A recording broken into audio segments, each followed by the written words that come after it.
We are here to build your kingdom. And while we may have preferences and differences in our thoughts on how to do that, keep us united as that one church so that we can live to your glory and spread your name in our community. We ask this in your name. Amen.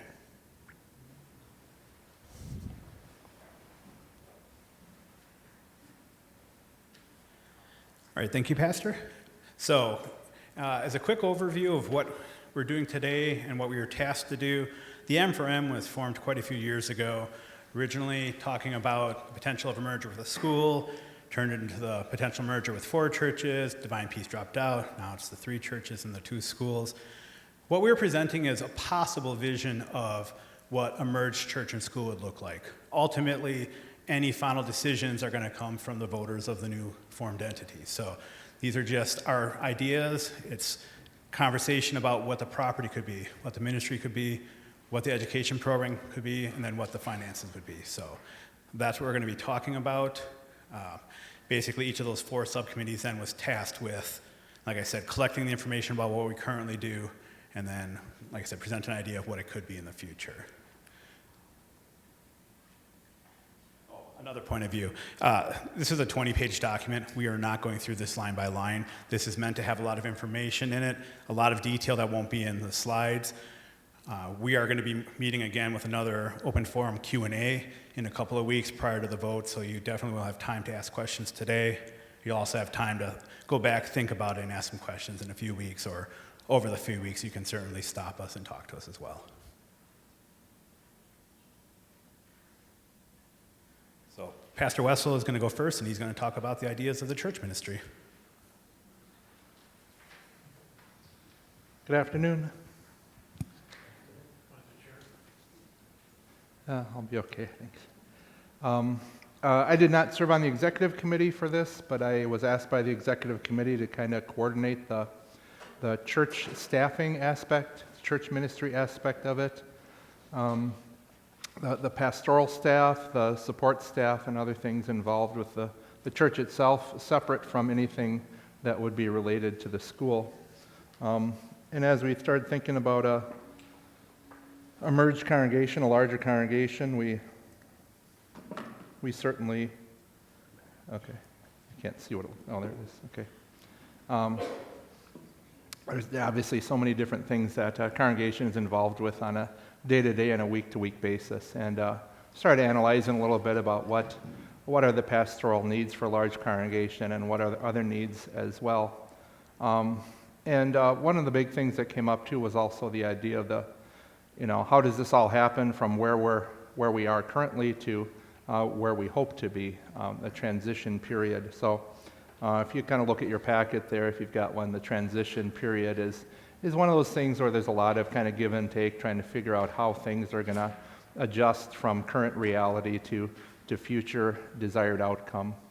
And so the transition phase, we felt it would be good to have all the pastors remain on staff. We've got 5 pastors from the 3 congregations, Good Shepherd, Jordan, and Woodlawn, and we thought it would be good to help with their transition to continue to have them on staff for approximately 1 year at least. During this time period, we'd asked the district presidium to use our pastors on call lists so that they could receive calls and deliberate whether or not to continue to serve in West Dallas or to serve in some other type of ministry. Not that we'd want to pressure any of the pastors to take a call, but if there were a call that would fit them, they could then consider that option for the future. Because the desire in the end then is that instead of 4.5 pastors, that we would have 3.5 pastors in the merged congregation. Pastor Knazer has already basically volunteered to go down to half-time. He's been talking about retirement for a couple years now, and he is willing to go to half-time position even during the transition phase, and then, if so desired, that he could also serve the half-time position in the merged congregation as well. During this transition phase, we also talked about enlisting a group called Grace in Action, which analyzes staffing, and this would be good for both church and school, different strengths and weaknesses of individuals, and how to utilize those strengths and weaknesses so that can really function well as a team to carry out the ministry that we have planned. Also in that transition phase, really starting to emphasize doing things together, worshiping together, fellowship, Bible study, different activities from day one that we would take part in together, even though obviously from day one we're not going to be a fully merged congregation. The end hope then is that 3.5 pastors would be leading this congregation, serving this congregation that we hope to put together, focusing on a little bit more specialized areas of ministry than they're able to do currently. And so we kind of identified the general titles, I guess you might say, administrative pastor, outreach pastor, and counseling pastor. Administrative, someone kind of oversee kind of the general operations of the congregation and work with all kinds of different areas. Someone who'd be good at organization, administrative skills, leadership skills, and keeping the vision of our ministry in front of us at all times. Of course, part of the desire with this joint congregation is that we'd want a strong emphasis on outreach to our community. And so we want to make sure one pastor is overseeing all that for church and school and making sure that's in the forefront of our minds at all times as well. And then just kind of the nature of the way things are in our world today, there's a lot of counseling that needs to be done. And so a primary counseling pastor who's responsible for other things as well, such as adult discipleship type ministries, seems to be a strong need in our community, in our world, in modern day ministry. In your packet, there's other details under each of these titles that you can look at and process as well. But these would be kind of the general titles for these ministries. And as we look to expand ministry and enhance ministry, we felt it would be good to hire additional staff that have some expertise in areas that maybe pastors are trying to fill in currently that maybe they're not necessarily skilled or qualified at, but we do it because that's who we are, that's our job. We fill in needs where necessary. But certainly it would be wonderful to have someone who has a good handle on the property and financial aspects of the large ministry that we're planning, a business administrator working full-time. In our context, maybe we think of kind of a combination of a Joe Lucasian and Al Schumacher put together, overseeing all the various financial and property aspects of our ministry. I know St. Paul's Muskego and some other churches have that type of a position. Obviously, music and worship is a huge part of what we do here as a Christian congregation, and pastors have some musical gifts. We have a lot of volunteer and part-time people working with music as well. It would be wonderful to have some musically trained person kind of overseeing the music and worship aspects of both church and school on a part-time basis. We thought maybe this is a position that the person could be a half-time teacher in the school and then also do music half-time as well. And then, again, the nature of ministry these days with websites and Facebooks and social media and live streaming and all kinds of different technology that we utilize, to have someone paying attention to all that, keeping track of all that, keeping track of all the contracts we have with the different tech companies, everything from Spectrum to Milwaukee PC, all of our computer and technology needs. A lot of times pastors and Mary and others just kind of end up troubleshooting and trying to figure things out kind of on the side with this. To have somebody, a part-time hired person dedicated to some of that type of support for our ministries in church and school would be a great position to have as well. And with some of those responsibilities taken away then from the pastors, then we can also focus on a more law and gospel ministry, expanding Bible class opportunities, doing more outreach, and other types of things as well. The slide says added staff members. Included, of course, we'd have an administrator, part-time office administrator as well. What Mrs. Gasper is doing currently. I think that's about all I have for this. Is that it? That's it? Good enough? All right, thank you. All right, thank you, Pastor. So then the next presentation.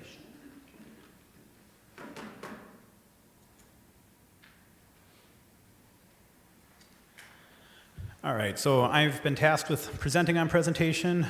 I, just like Pastor, was not part of this executive committee, or no, sorry, I'm part of the executive committee. I wasn't part of the property committee, but I'm going to be presenting the information. This is definitely one portion of the presentation where there's a lot more information in the packet than we're going to be putting on the slides. So what we're doing first is just highlighting what properties are available right now. So Jordan Church is a multi-purpose building with rooms for the school and then the largest sanctuary of the 3 congregations. It does, like I said, have the classrooms on the lower level. In your packet, you'll see there's a lot of different valuations. All the valuations were done by a third-party entity prior to our open forums about a year ago. So there's obviously a little bit of flexibility with what those values might be. We tended to err on the side of lower valuations for all the slides because, of course, we're looking at feasibility, so we don't want to make this only work if we have the high-value properties. So that we think the valuation of the Jordan property could be somewhere in that $500,000 to $600,000 range. Not shown in the picture, there's a little sliver of a parking. I think it's 5 or 6 stalls that's also owned by Jordan on a different tax key.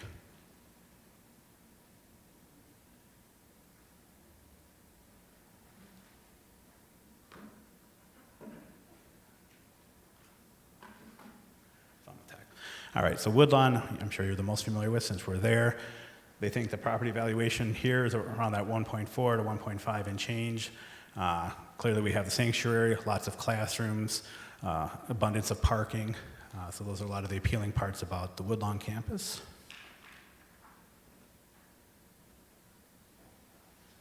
So Good Shepherds is kind of a unique one. You can see the property value at the bottom is about that 1.5 to 1.7 million.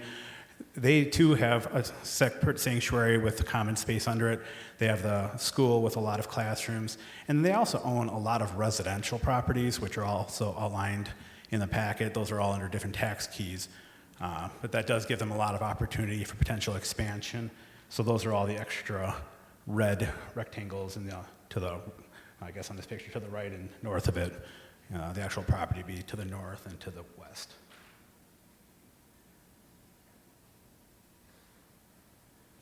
So when we're talking about property, the first phase is to get rid of the Jordan property. It didn't have any purpose as far as the joint ministry. Primarily the parking was the biggest concern, and then the lack of the classrooms, even though it does have the biggest sanctuary. So the initial phase would be to look to offload the Jordan property.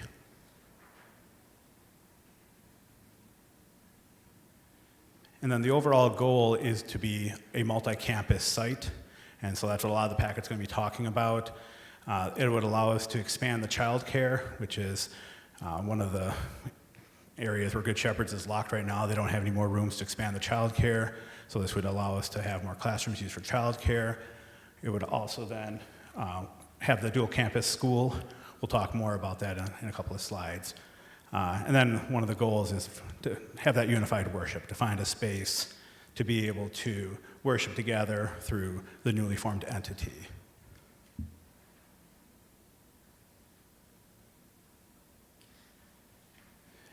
And then the final super goal, of course, is to have a single campus. We definitely think there's some challenges with being a multi-campus location in 2 different places, so we are looking to have a unified campus. Obviously, for that to work, we're going to have to try and find some different properties or potentially renovate this campus or the Good Shepherds campus. And we're thinking that that's going to be, hopefully in that 3 to 10 year. The one part we didn't talk about is the sanctuary space. One of the things that's been proposed is to turn one of the gymnasiums, basically re-renovate it into a sanctuary. So it's not like the church picnic where we're just setting up chairs and having sanctuary there. It's actually converting it into a church space, putting in changing its lighting, better seating, stuff like that. So that's the current proposal for a unified worship space.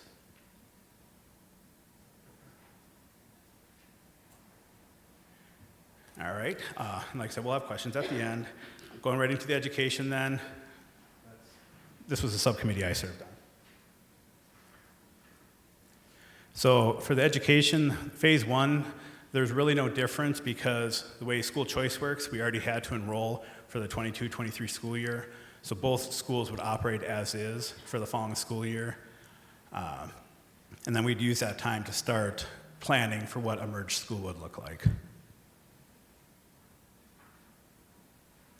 And then once again, we're talking that unified campus. We'd be talking about having the expanded daycare on one of the campuses with some number of the lower grades, and then we were proposing to have the upper grades on the second campus. Another change we're talking about is having a single grade per teacher as opposed to right now, each teacher teaches 2 grades. We'd be talking about having a full-time principal versus our part-time principals when they get release time. And then, like we said, we've been talking about expanding the child care.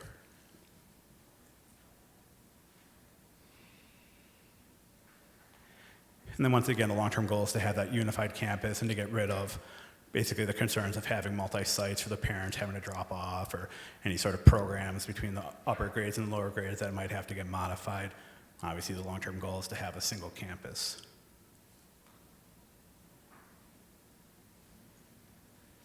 So that's it. Brian Wickland is going to be presenting finance. He's a member at Jordan. He's been pivotal in all the conversations, and Al Schumacher's not here, so please welcome Brian Wickland. All right, let me know if you can't hear me with the mask on, but I think it should be all right. So the short, simple question that we had with regard to finance was, does the math work? So what we did was we took the past 3-year actuals, instead of taking 1 year back and then you include all the PPP loans that could skew a lot of the numbers, we went 3 years back.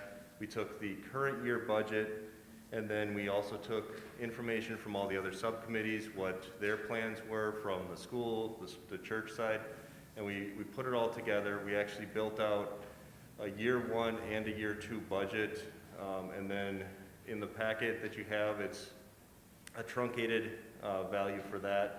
And then here in these slides, it's going to be very simply income and expense. And the other thing that we did was different churches did different things as far as having the principal and interest versus the way that Good Shepherds did it was slightly different, where they had some of the building as it loses value, then they included that as part of an expense when it's not purely in a check that you write for that. So we ended up. Excuse me. Yes. Can you speak into the mic because we're live streaming also? Sure. Okay. Absolutely. So for the current year, this is the combined budgets for this year when you take all 3 churches, the schools, the child care all together, and you don't take, on the income side, you do not take the money that is pulled from a funded account, from portfolio, anything like that. That is actually put off to the side, and just to show purely the income that comes in from tuition, from offerings, versus the expenses, and all combined, that's where that $265,000 shortfall comes from. And that is a budgeted amount, that's not actuals. So some churches budget for higher expenses, lower income, and then it ends up not being as big of a number. And also you end up having sometimes where people give a larger gift at the end, so that, or throughout the year, and it ends up being that that number is not as large of a shortfall that you're pulling that much from your funded accounts. But it's just a starting point, that this is our current year, this is where everybody is at when you have all of the budgets using the same format. And then we also wanted to say, that's the budget, and then we also have the assets and liabilities that then gives you an overall picture that you say, yes, we have a shortfall in our combined budgets, but for the short term, you have assets and liabilities. Your total equity can absorb some of that, but it's obviously not a good long-term plan. So we wanted to go through, make sure that all of our budgets, we kind of had a starting point with this. So then as we went forward into phase 1, which is 22-23, then you can see the income and expenses then is a $70,000 budget savings from the current year, which you can see as well that It is Jordan's debt, or Jordan would be sold, and Jordan's debt would be paid at that point. We would have the unified congregations. We would still have the separate schools at that point. And one item of note with that 70,000 number is in our operating budget, we put in $50,000, $50,000 for remodeling the worship space. It's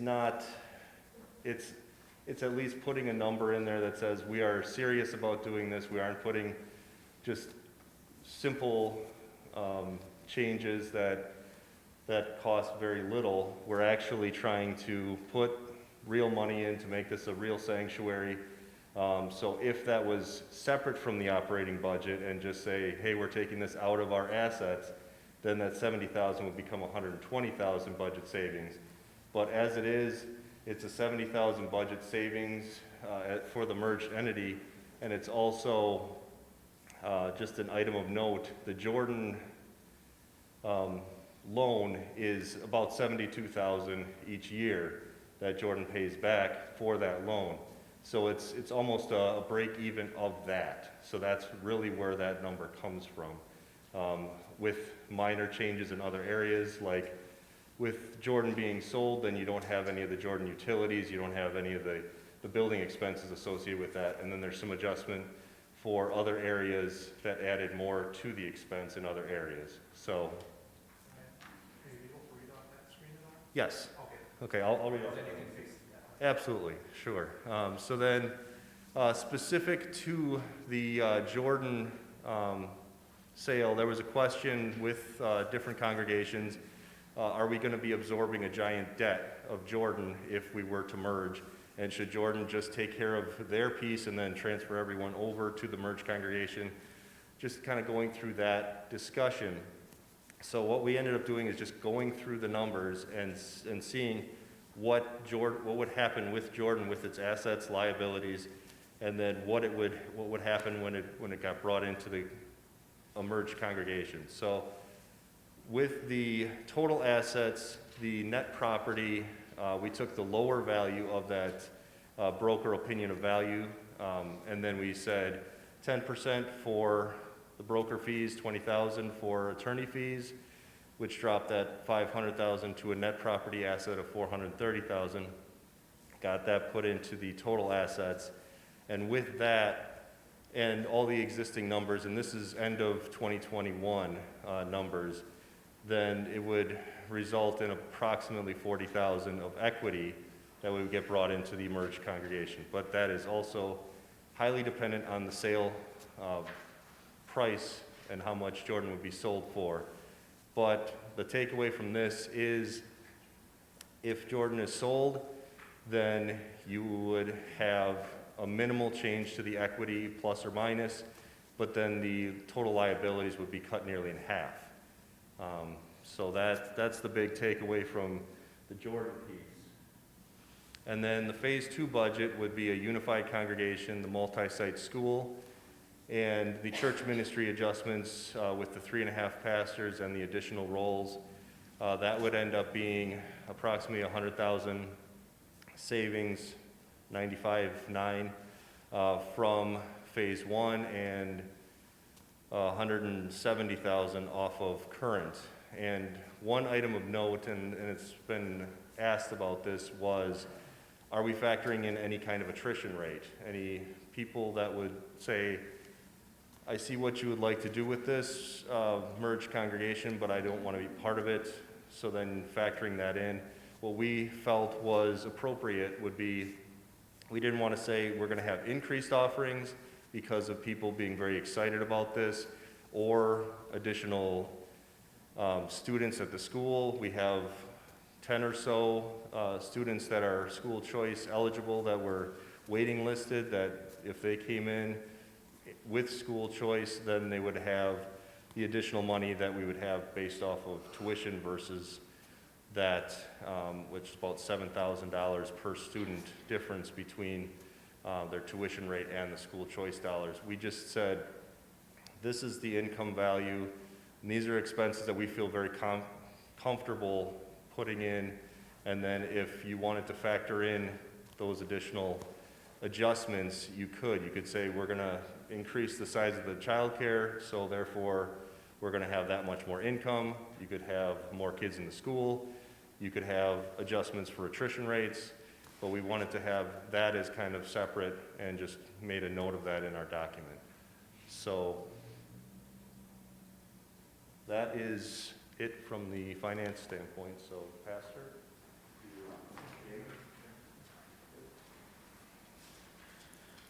So kind of the final summary is that obviously it's a multi-phased approach. The big first phase is focused on the ministry. The second phase is focused on education. The third phase is focused on locations and finding a better position with a unified campus. We think that the values of the merged entity have to do with being able to specialize and better use our pastors, being able to have better evangelism with the dedicated resources, expanding our music and technology, expanding the childcare, changing the school to be with that single teacher per grade, having the full-time administrator, stuff like that. And then obviously, eventually by having the larger daycare and then being able to expand some educational things. Once again, some of that's covered in the packet. We talked about there might be potentials of restructuring the upper grades to be modular as opposed to one teacher per grade type stuff. There's possibilities of dedicated classrooms if we have more space, stuff like that. Ultimately, the faculty would weigh a lot more in on that than our groups were able to. So a lot of decisions like that, of course, would be figured out during those transition periods. So at this point, what we're going to do is we're going to open it up for questions. I don't know if there's any questions from the Facebook audience that need to be read in. Otherwise, if you have a question, you can either come up and speak into the microphone since we are streaming it, or you can say it out loud and I can repeat it into the microphone. There were some conversations a while back about the number of existing churches that are on the market. Is that position any better for us or the same as we looked at before? There was especially the Catholic churches. I believe it was more than half a dozen in somewhat the immediate area when this conversation happened previously. Looking around. So the question was basically if there's any more Catholic churches or other churches in the area to look into. I'm going to say based on the report that either wasn't looked into or it wasn't disclosed, we can write that down as a question to follow up with the property committee. Ultimately, like I said, the goal is to look for those different unified campuses. And so, yeah, everything's on the table. I know that the Mary Queen of Heaven site up the street was pulled off the market, but I don't know if, with any of the other ones. There's also talk within the West Dallas School District about a lot of potential closings of buildings. In the packet, you'll see we talked about there was, the Lane property, which is the middle school, the old Christian Heritage, just north of Greenfield on Highway 100. There was the old Jordan School on 84th Street. So there's a lot of different properties that we're starting to look into. But once again, until we make a decision to merge, it's really premature to go out and talk to all the entities because, we don't really have any authority to speak on behalf of anything. Damon. Divine Peace, I don't know how many of you are aware of it, Divine Peace congregation closed back in June, or November rather, and put their property on the market, and that was, they had 2 offers on their property right away and got sold off in December. So at least there's somebody else out there looking for a church too, so.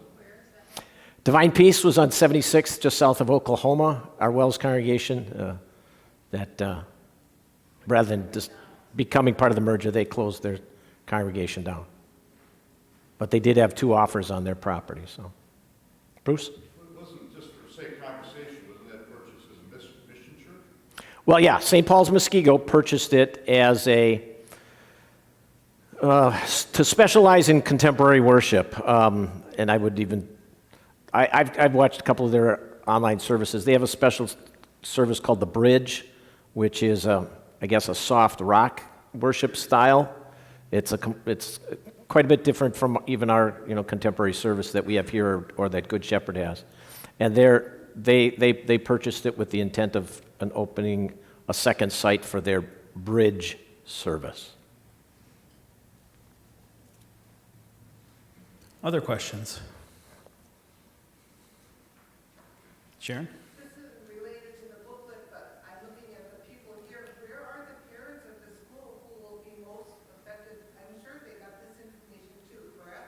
Yeah, the parents all received the same invitation. So the members of the church, so not all students would have received this. It would have been sent to the three congregations. But yeah, this information was sent out, and if all three churches are having open forums today. And then there's various further opportunities to get this information out. But yeah, this is definitely being shared with everyone. Because if there was ever a time that we need to be concerned about Christian education, I would say it's really now. Yeah, absolutely. Other questions? So if there is a gym being used as a sanctuary, it would be available as a gym to the school. And I'm assuming that would be the congregation that has the lower grades. But do the lower grades ever use the gym? Do they not ever use the gym? Sure. So the question is about the gymnasium, if we were to turn it into a sanctuary space. This was something that was discussed. You are correct. The statement was that it was probably going to be the school that had the lower grades, and maybe they had less of an impact of not having a formal gymnasium. That was one thing we talked about. We also talked about, and you could potentially turn the sanctuary space into an indoor recreational type space, because sometimes the younger kids don't necessarily need the same athletic space as the older kids. And so there's different possibilities. Once again, a lot of that's a little bit premature, but that's definitely something that's been getting discussed. Something even just turning this sanctuary, if it happened to be our gymnasium and you turn the sanctuary into an indoor play space, you can accomplish the same type of goal for the children.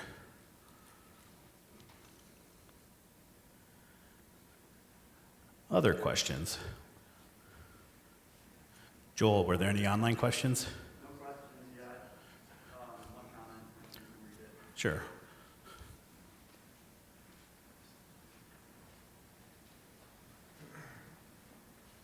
One comment from Facebook.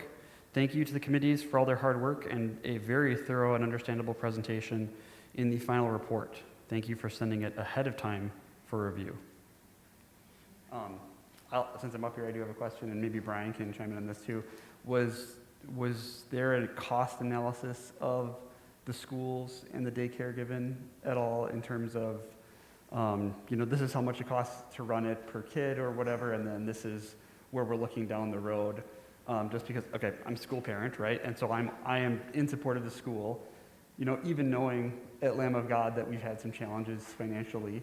But I think it would be good for everybody to know ahead of time, financially, if this is our outlook, we've got 15 years, right? And I'm just making that number up. But even if it is that, I personally would say, well, we can do a lot in those 15 years, and we can try to do something about it. And I would be glad to have that, but I'd also want people to know ahead of time this is the way it looks. And I think it's kind of the same for the daycare, since here we don't have a daycare and Jordan doesn't have a daycare, but that's a very important thing to Good Shepherd, that we know that these are the costs associated with it, and especially if it's going to grow, these are the costs, and then this is what we get from that program. I know that the packet talked about having good turnover into their school and their congregation from that, but what are those numbers? What does that actually look like? And that's not all on you. The main financials for you, but then just in general too, going back to executive committee is what is, is it one family? Is it two family? How big of a turnover is that, right? Especially if you're talking about cost benefit analysis. Thanks. So the one answer is that the Christian schools do cost the churches money. That's a huge part of the ministry and the outreach and everything else. So we definitely operate the schools at a loss when you just look at what school choice pays into it or through the tuition, and that, of course, would continue. I think what Joel was asking is, are there statistics about how much of a feeder program the daycare is into the school? They do have numbers of that. It's not 100% or anything like that, but they certainly do find that member families use the daycare and that there are families that go through the daycare that do feed into the school. So that's certainly one of the reasons they think expanding it is beneficial. And then I guess maybe you can speak to some of the number questions. So with regard to some of the numbers, we did do some calculations with regard to not necessarily a cost per student, or this is going to last for 20 years, 15 years, whatever. It's more tied in with the actual overall budget and how that would last. compared to like our assets, liabilities, and within the budget itself, we had 95,000, I believe, was in phase 2 as our budget shortfall, but there are plenty of things within that alone that we would work towards a balanced budget. That we could, there are certain areas that we could make it a balanced budget, and then it would go for perpetuity. I mean, you can go forever if you're at balanced budget.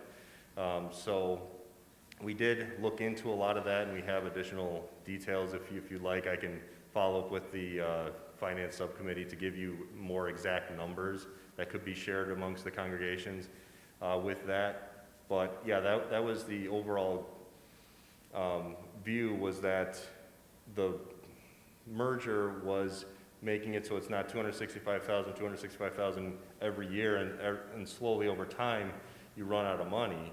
It's more, now you have, this number is shrinking, that you have that budget shortfall, and even getting to a balanced budget, and then also being able to build up the ministry where it can bring in more students, it can bring in more people into the church, and then you have more of that offerings and tuition and school choice and everything else that could help the income side of the equation without really affecting too much on the expense side. So we did have some numbers. I don't have them with me right now, but I can definitely get those more detailed numbers for you. So I don't know if that helps at all. Okay.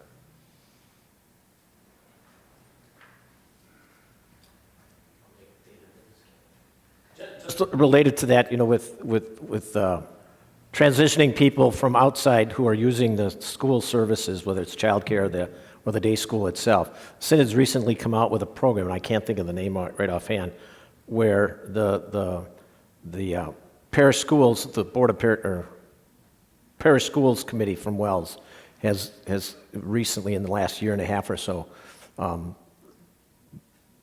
put the program together to help congregations really engage in that transition of getting those folks from the outside who are using the school services into congregational membership. We've been doing some things, of course, here on our part, but we just started looking into that program and getting that outside resource to help us transition those people into the congregation. So that, like I say, getting the help from the Synod to do that would obviously be on the front burner of anybody doing this school ministry. Joel, did that help at all? Okay, Ron? I was wondering, with this COVID situation, has this changed any of the numbers or anything? Because you have less people coming to church. I don't know, as far as money coming in and everything like that. Has it impacted the church as much at all, or don't you know? Well, so part of this, I think, when Brian was talking about going back the last 3 years, it does have a year and a half or whatever, 2 years almost of COVID numbers, so that certainly was in there. I know the Woodlawn numbers, we didn't see much of a tick down with it. During the beginning of COVID, some of our numbers were actually up. But yeah, we definitely are seeing a decrease in attendance because of COVID. But I don't know, do you have anything else to add, Brian? Just purely from the Jordan standpoint, just to kind of give a broader picture. Jordan, after COVID, then our attendance dropped. Our offerings are hovering about where they were before. It's not a huge, fall off the cliff kind of thing.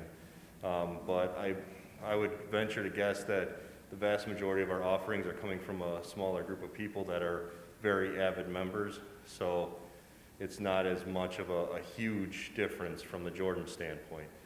So. I just had, I take it that Woodlawn and Good Shepherds have no other depot that they're bringing into this, like Jordan is? No, Good Shepherds does have a little bit of debt service. That would have been outlined in the presentation in more of the details. About $150,000 of liabilities for Good Shepherds, and then the Jordan numbers in there too. That once again, theirs would be pretty much wiped out, hopefully by the sale of the building, and then Woodlawn currently does not have any debt service. And I can actually just say one more thing with it. The other thing with regard to the overall liability, so that was that 1.4 million approximately that we had between the congregations. So 150,000 approximately was Good Shepherd's loan. Jordan's loan is 666,000 and some change. And then we also had sewer lateral work that was done in 77 that brought it up to that 672,000 number that you saw. So the additional stuff that's in liability was more designated funds that were designated for something that was listed in there. It wasn't an actual debt. So that's just a side note, that it's not something that we have a loan that's outstanding for that. So that's pretty much the 150,000 and then that 672,000 that are the big numbers. So Jordan sold, the liability drops significantly is where the numbers ended up. I don't know if that answers the question. Thank you. All right. Yep, Joel's coming up.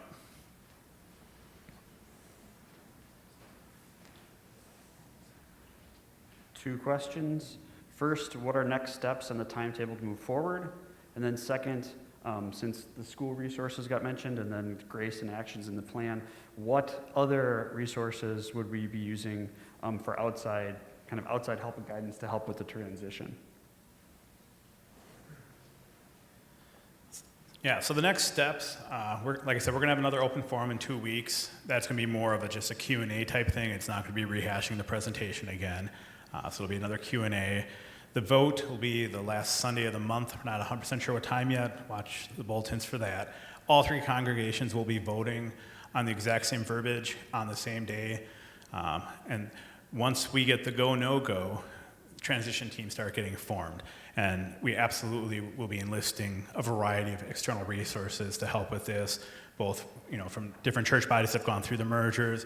Obviously, there'll be legal aspects to get involved with, and work with the faculty and staff on the different aspects of what the school is going to look like. Clearly, the pastors are all going to start working together for the transition of the ministries. So, kind of the first step is going to be the vote, and then at that point, it starts getting into the tactical side, and that's where we start forming the committees and we start moving forward with that, figuring out then what is the legal way to do this. Do you dissolve churches? Do you keep one tax ID? There's all kinds of legal ramifications both with the churches and with the school choice, so there'll be a lot more work to happen. The timetable is sort of, once you decide to merge, you start the committees and then you figure out, when do we start doing everything, and that's what you're talking about, that there'll be those incremental, steps. You can start doing Bible study together right now. We can talk about worship schedules right now. There's lots of stuff you can do right away, but a lot of it's going to take some time. Is that did I answer both questions?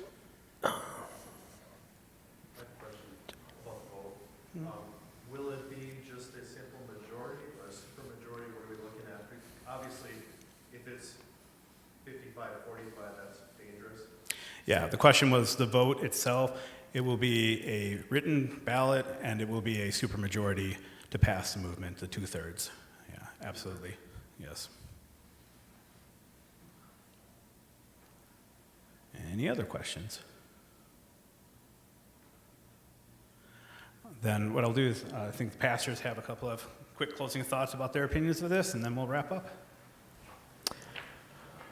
Thanks to all of you for coming. I want to thank all the committee members. I think we had about 25 to 30 people working on the 4 different committees, each of the 4 areas that you heard, that made reports in here. I just want to emphasize a couple things. One, Brian used the phrase, when it comes to the finances, it works. And if I had $1 for every email I've gotten from Brian over the last 2 years, I could have retired already. But confident with Brian's handling of it, and Al has been involved from our side on the financial stuff. It works. More importantly is the ministry side, and hopefully that's the key thing. Whether it's a school ministry, how this can enhance what we're doing, strengthen it with shared resources, and from the pastoral side, well, I'll be stepping back. Or at least hopefully we'll be stepping back when it comes to a merger vote. I'm strongly in favor of it because I know the guys who are working, the 5 of us who are working together now, are committed to this as well. And However God leads us in that, with calls and things like that, that can change fairly quickly. But I'm confident that on the ministry side of things that we've got, among the five of us, we've got the talents to handle what this document and the previous one from a year ago, to handle that. We will use outside help, organizing ourselves and putting our best strengths to work of the five of us. But I'm confident that God will do good things with the people that we have in place right now on the church side. School side, obviously, there's always change. We've got 2 vacancies in our school, and Good Shepherd also has one, and then another one in a year. But again, I think we've got good people working on it, and that it can and would work with God's blessing.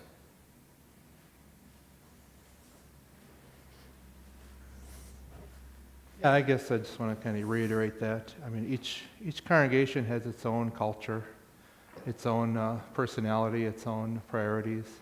But I really think we all have the same goals in mind, proclaiming the gospel in West Allis. And even though it's a very dense population area and there's lots and lots of people to reach, it's a small geographical area. So I think the idea of actually pooling our resources, combining efforts, and working together on this, I think is going to be incredible help to the ministry we're trying to carry out in this area.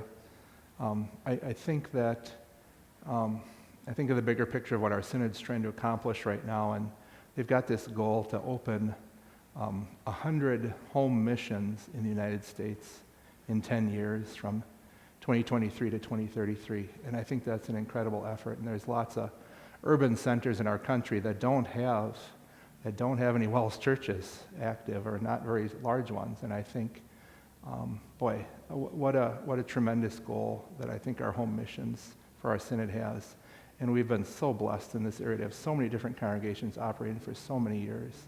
But things have changed a lot in the last even 20 years since I've been serving.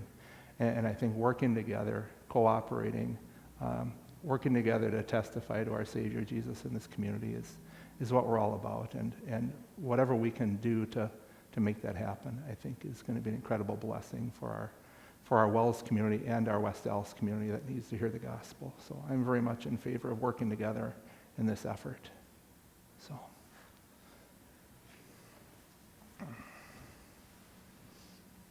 All right, with that, then we'll end the open forum. Like I said, we'll be back here in 2 weeks at 3 p.m. That's after the game day that's being held by the Evangelism Committee, so that's why it's such a late start. Plenty of time to, is that the Super Bowl week? No, cool, that's after the Super Bowl, so nothing to worry about there. Outstanding.